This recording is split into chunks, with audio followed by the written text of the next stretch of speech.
Bonjour à tous et à toutes, c'est Coralie de la chaîne Dis on joue. Je suis très contente de vous retrouver dans le cadre de cette vidéo qui est une vidéo flop de mon année 2023. Donc j'ai publié il y a plus ou moins 3 semaines une vidéo top de 2023 que j'ai tournée avec Michael, que vous avez d'ailleurs bien accueilli, ça me fait très plaisir. Et il est temps maintenant de passer au... voilà, après le positif, on va un peu parler de négatif avec les jeux qui m'ont déçu pendant l'année 2023. Alors il n'y en aura pas 10 parce qu'il y en a vraiment 7 que j'ai répertoriés et j'avais pas envie d'en mettre 10 pour dire d'en mettre 10, donc ce sera un top flop 7. C'est parti. Petite précision importante, c'est effectivement le classement flop de 2023, le mien, donc ça n'engage que moi, c'est mon avis. Et les jeux qui se retrouvent dans ce classement ne sont pas forcément des jeux mauvais. La raison pour laquelle ils se retrouvent dans ce classement, c'est parce que ce sont des jeux qui m'ont déçu. J'avais certaines attentes, j'avais entendu certaines choses, et tout ça a fait que lorsque j'ai joué vraiment à ces jeux-là, ça n'a pas été à la hauteur de mes attentes. Et ça, c'est le fil rouge de cette sélection, donc c'est important de le savoir et de le dire dès le départ. Peut-être que vous ne serez pas du tout d'accord avec moi, il y a des jeux, en tout cas il y en a au moins un dans ce classement qui a fait quasiment l'unanimité. Je n'ai lu que des bonnes choses dessus et pour moi ça a été un flop total.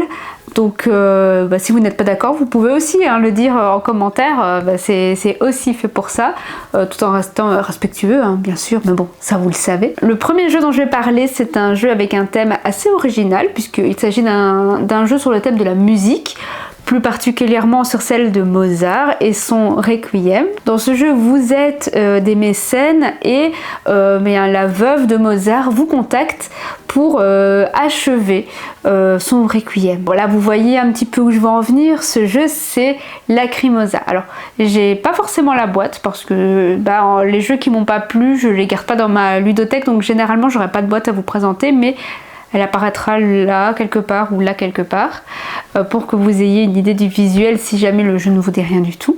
Lacrimosa, c'est un jeu dans lequel on va toujours avoir 9 cartes en main. Ces cartes, en fait, elles vont avoir plusieurs utilisations. Et ça, c'est une mécanique que j'aime beaucoup. Donc j'avais des attentes par rapport à ça. Et puis, voilà, c'est des vires. Il y a un matériel qui est absolument fantastique.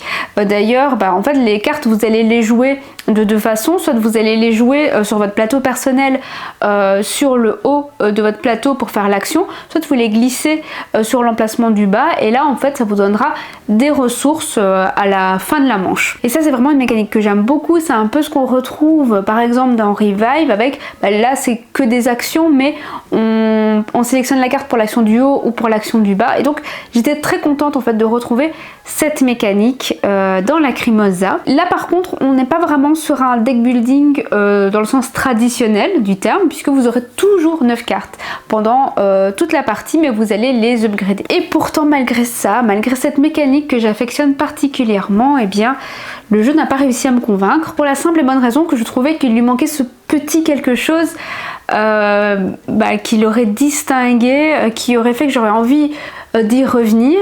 Et là, c'était pas du tout le cas. Je trouvais ça assez plat.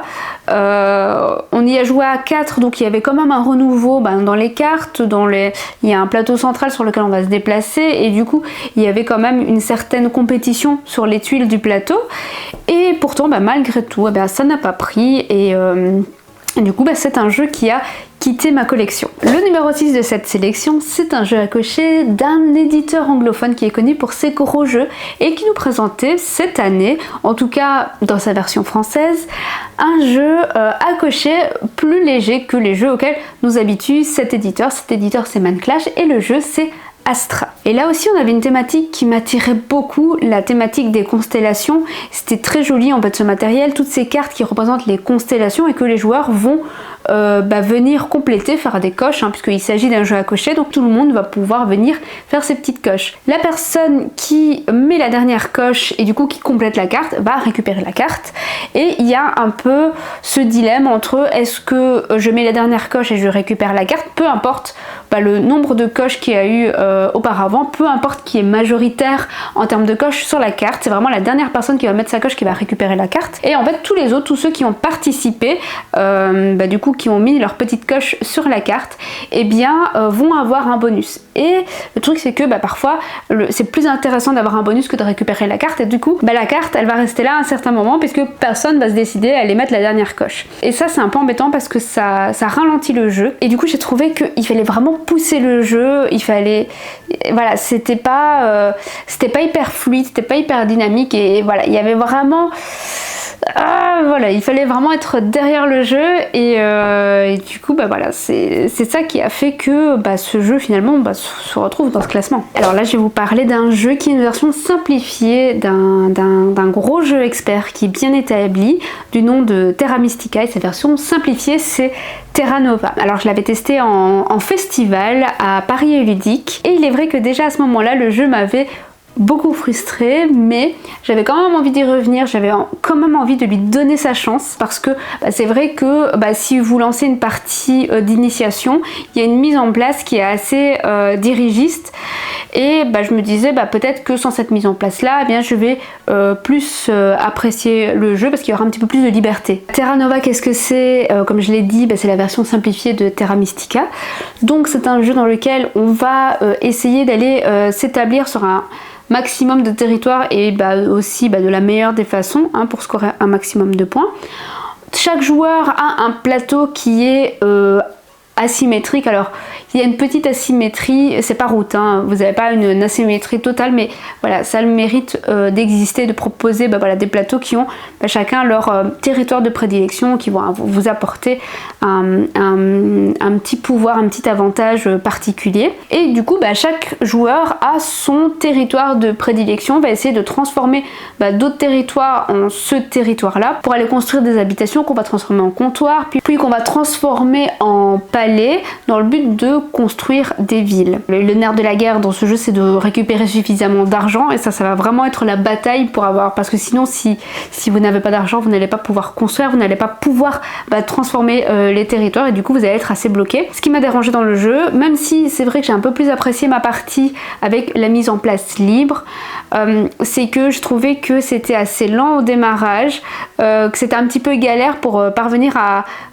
arriver à un moment où on est satisfait, on commence à être satisfait de son jeu, et là c'est déjà terminé. Ça ne me dégoûte pas au point de me dire je ne jouerai jamais à Terra Mystica, parce que effectivement le fait que le jeu soit plus long, soit plus riche, je pense qu'il y a peut-être moyen de plus apprécier le jeu dans cette forme là, mais Terra Nova c'est vrai que moi personnellement ça ne m'a pas trop convaincue. C'est un jeu que j'ai pas compris. J'ai vraiment pas compris le jeu qu'il y avait derrière. Ce jeu c'est The Number, donc c'est un jeu plutôt d'ambiance, hein, dans lequel vous avez une petite plaquette sur laquelle vous allez écrire un nombre composé de 3 chiffres. Chacun va faire ça secrètement. Ensuite on va mettre les plaquettes face cachée au centre de la table. Quand tout le monde l'a fait, on va les révéler. On va les mettre dans l'ordre avec le nombre le plus élevé en premier, et puis le deuxième nombre plus élevé, etc., etc. Si le nombre plus élevé a des chiffres en commun avec n'importe lesquels des tablettes du bas, ce nombre va être éliminé, et on va faire comme ça sur toute la chaîne des plaquettes, si je peux dire ça comme ça. Franchement je ne me suis jamais amusée avec ce jeu, et vraiment c'est pas faute d'avoir essayé en me disant peut-être que c'est pas le bon groupe, peut-être qu'avec un autre groupe ça va marcher. Et bien non, ça n'a jamais pris, j'ai jamais trouvé quelqu'un en fait qui a accroché au jeu. Grosse incompréhension pour ce jeu, alors qu'au départ il était plutôt vanté. Du coup je l'attendais quand même, hein, parce que en plus ça me faisait un peu penser à Just One, qui est un jeu avec des mots qui fonctionnent lui du tonnerre, mais ça j'ai pas compris.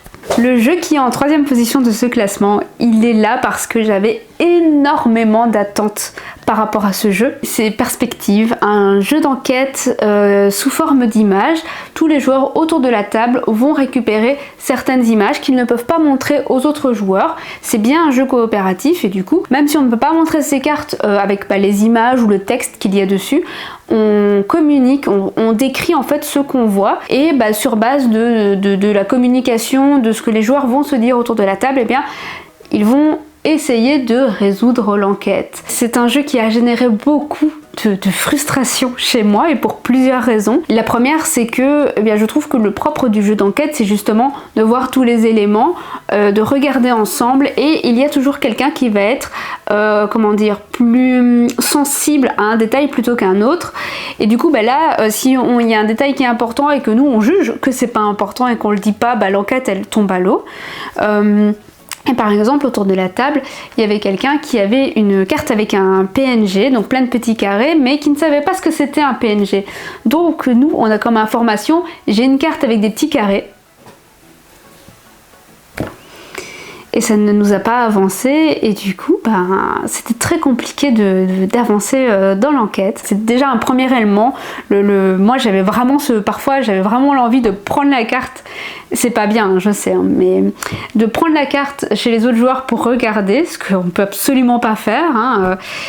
Mais voilà, je vous dis simplement ce que moi j'ai ressenti en y jouant. Et alors un autre aspect qui m'a posé problème, c'est à la fin de l'enquête, en regardant toutes les cartes, on s'est rendu compte que les couleurs en fait n'étaient pas tout à fait les mêmes d'une image à l'autre. En fait, le traitement de couleurs faisait que parfois il y avait des vêtements qui n'étaient pas de la même couleur, il y avait des peaux aussi qui n'étaient pas de la même couleur également. Du coup, c'est un petit peu dommage quand c'est un jeu qui est basé justement sur la description de ce qu'on voit, de ne pas avoir exactement les mêmes couleurs. Je trouve que ça devrait juste tout simplement pas arriver. Du coup voilà, ça c'était mon avis sur Perspective, et franchement je suis vraiment triste qu'il se retrouve à cet endroit là dans ce flop de 2023, parce que c'est un jeu que j'attendais énormément. J'adore les jeux d'enquête, j'étais contente en fait qu'il y ait une nouvelle gamme avec quelque chose, une proposition originale qui sorte dans les jeux de ce style là, et alors qu'il y a énormément de personnes qui l'ont adoré. De mon côté, malheureusement ça n'a pas été le cas. Le jeu qui est en deuxième position de ce classement, c'est Fog of Love. Alors Fog of Love, on me l'avait vendu comme le Sims des jeux de société, donc je ne sais pas si vous avez joué aux Sims, mais moi ça a quand même marqué une partie de mon adolescence. J'ai joué énormément d'heures aux Sims, j'adorais ça. Et je me disais que c'était plutôt cool de retrouver une proposition qui s'apparente à ça dans le milieu, dans le domaine des jeux de société. Ça, c'était la première chose qui m'avait attirée vers le jeu, le fait que c'était une proposition tout à fait originale. Alors, je savais déjà dès le départ que ça allait être clivant, mais j'avais vraiment envie d'y jouer, de me faire mon propre avis. Et puis, il y avait autre chose aussi qui avait attiré mon attention, c'est le fait que à la fin du livret de règles, il y a une petite note de l'auteur du jeu qui dit que ce jeu là en fait il l'a créé pour y jouer avec sa femme, parce que sa femme en fait ne joue pas du tout aux jeux de société, et du coup il a créé pour elle un jeu pour qu'il puisse jouer avec elle. Et ça, je trouvais ça très mignon aussi, et tout ça faisait que j'avais vraiment beaucoup envie de découvrir le jeu. Dans ce jeu, on incarne une relation de couple, et ce couple va faire face à certaines situations, et du coup on va devoir choisir des options, la manière dont on va réagir, dont on va répondre face à ces situations. Il y a quelque chose qui ne fonctionne pas dans ce jeu,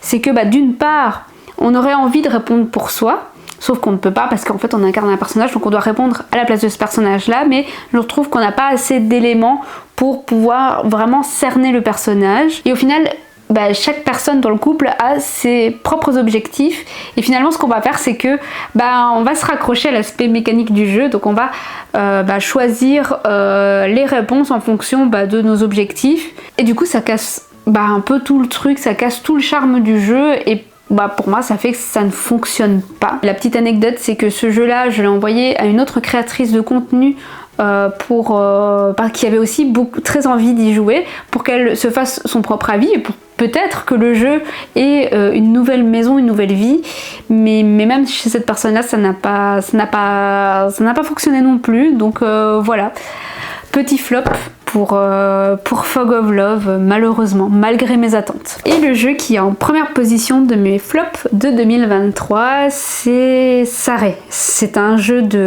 qui combine gestion de ressources avec pose de tuiles et surtout du stop ou encore, qui est une mécanique que j'apprécie beaucoup. Devant soi, chaque joueur a un plateau et sur ce plateau, il va devoir venir poser des tuiles en dépensant des ressources. Une des façons principales d'avoir des ressources, c'est justement avec ce petit sabot qui contient des cartes qu'on va se passer entre joueurs et qui vont nous donner des ressources. Mais attention, parce que dans ce sabot, il y a aussi des cartes qui vont faire augmenter notre jauge de révolte. Et c'est ça qui m'a posé problème dans le jeu. C'est que si pour moi je prends des cartes, c'est le principe du stop ou encore, hein, et qu'à un moment je m'arrête pas à temps et que mince, j'ai ma jauge de révolte qui est à fond et ça capote un peu ce que j'étais en train de faire, c'est mon problème. Sauf que le sabot est commun, quand quelqu'un va commencer à tirer des cartes, quand il va tirer certaines cartes, eh bien il y a la jauge de révolte de tous les joueurs autour de la table qui va augmenter. Ce qui veut dire que si les joueurs avant vous ont fait beaucoup avancer la jauge de révolte, quand c'est à votre tour, vous ne pourrez presque rien faire, parce que votre jauge de révolte sera déjà très élevée. Et moi, c'est ce que j'ai eu pendant toute ma partie, du coup je n'ai rien pu faire d'intéressant pendant la partie. Et ça, c'est vraiment un aspect qui m'a beaucoup contrarié dans le jeu. Et un autre aspect qui est un petit peu moindre, mais qui, malgré tout, a eu de l'importance pour moi aussi, c'est que... Alors, ça dépend des modes de jeu, hein, je précise, parce qu'il y a plusieurs modes de jeu dans Saré. Moi, en tout cas, dans le mode de jeu que j'avais, on était poussé à construire des tuiles pour après s'en défausser, pour venir construire d'autres tuiles. Et moi, cet aspect de déconstruire son jeu, c'est quelque chose que je n'apprécie pas non plus.